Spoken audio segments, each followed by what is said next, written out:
นี่คือสวนมักสลีเนาะสวนมักสลีปลูกแบบธรรมชาติใส่ขี้งัว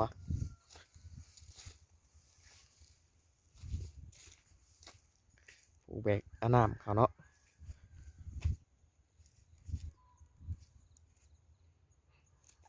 ปลูกแบบผสมผสาน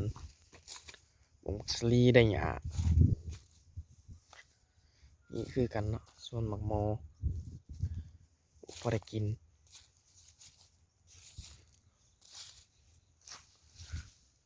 หมูปลูกมักโมได้หยาปลูกแบบผสมผสาน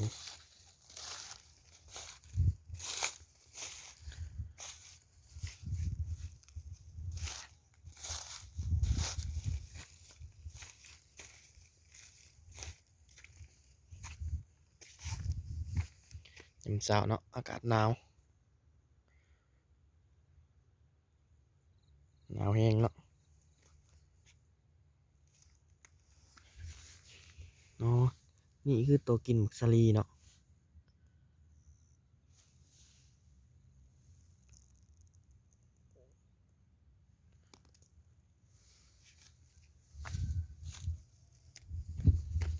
หากระปลูกเนาะสลีหากระปลูก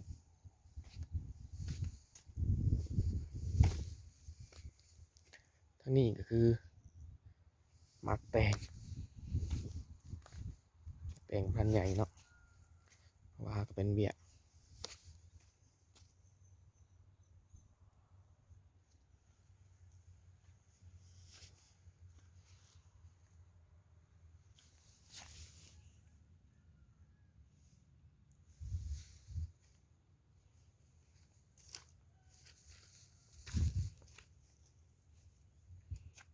นี่คือสวนหมักแตงเนาะปลูกก็บ่เป็นบันไดเนาะมือใหม่หัดปลูก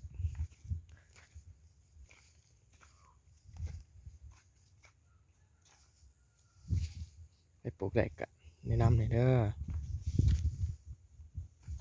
ทั้งนี้คือมักถั่วเนาะมักถั่วก็บอกค่อยออกบันไดออกบ่สม่ำเสมอ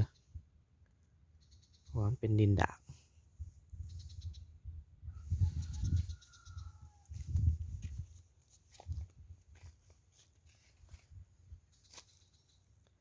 ไม่มีที่ปลูกเนี่ยได้กะแนะนำกันเลยเด้อ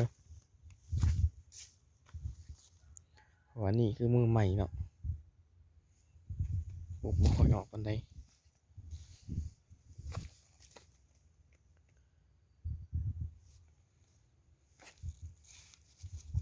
ศึกษาข้อมูลบ่ค่อยดีได้บ่ออกซ้ำ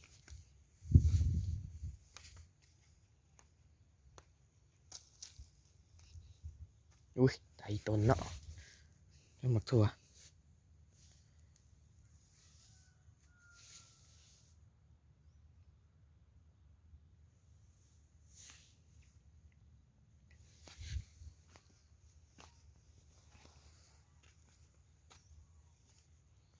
ฝากติดตามเลยเด้อเพื่อสร้างคลิปต่อไป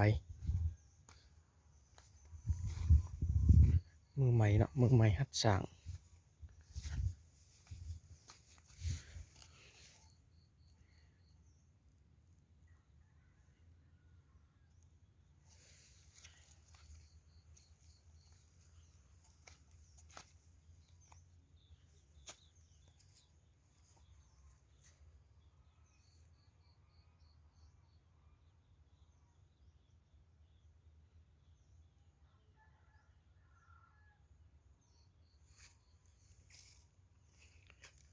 ฝากติดตามเลยเด้อ